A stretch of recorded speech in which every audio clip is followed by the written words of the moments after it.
তহিদ আফ্রিদির টিমে কাজ করা একজন টিমমেট রাহি তার মুখ থেকে নেওয়া কিছু নিউজটি শুনুন। এমন ভিডিওটি ভালো লাগে চ্যানেলটাকে রিলেশন ছিল সাবস্ক্রাইব এই করে পর্যন্ত। পাশে কিয়া থাকবেন। পায়েল বা মুনিয়ার বিষয়ে এইসব আমরা অত বেশি আমাদের ধারণা ছিল না।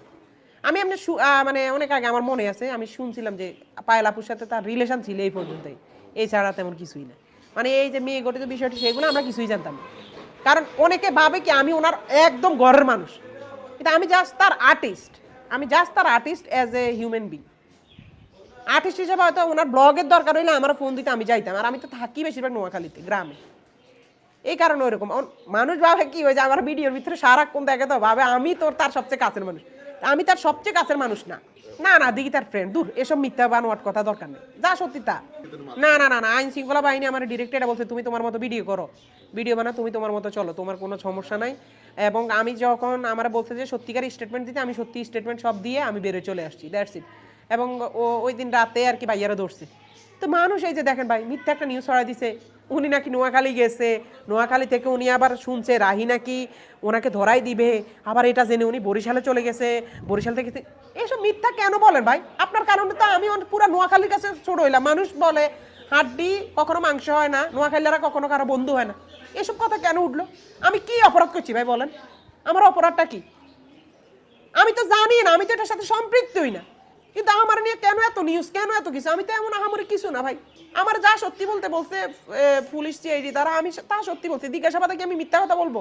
মিথ্যা কথা বললে তো আমার অবস্থা খারাপ হয়ে যাইতেছে। কোথায় কি দেখতেছে যে আমার কোনো ইয়া নেই, কথাবার্তা নাই, ওনাদের কাছে তো ফোন কল টল সবে থাকে, দেখা যায় এগুলো কিছুই নেই।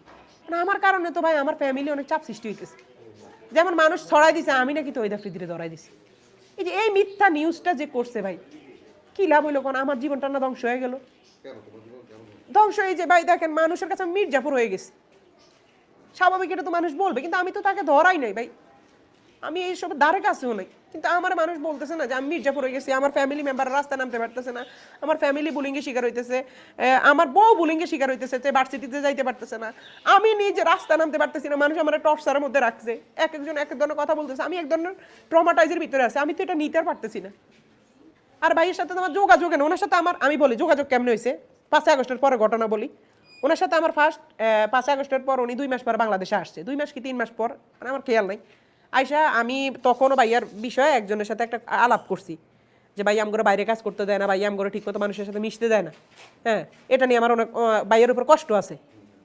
তখন ভাই আমার এটা শুনে কষ্ট পাইছে অনেক। এবং আমি জানি আজকে এই নিউজটা উনি একদিন একদিন দেখবে, বের হবে, উনি এখনো কষ্ট পাবে। কষ্ট পাইলে এখন কিছু করার নাই ভাই। আমার আমার জীবনের উপরও অনেক ইয়া আইতেছে একটার পর একটা। আমি তো একটা মিডল ক্লাস ফ্যামিলির ছেলে, আমার উপর এগুলো আসলে তো আমি নিতে পারতেছি না। আমার পরিবার তো ওইরকম না যে আমার এগুলো থেকে বের করতে পারবে, বাঁচে আনতে পারবে।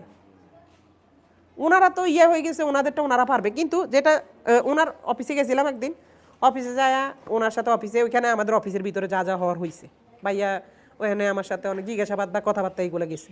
একদিন দেখা, আরেকদিন দেখা হয়েছে জানুয়ারি 3 তারিখ ওনার জন্মদিনের দিন। ভাইও তো একদিন শেখ হাসিনার মা ডাক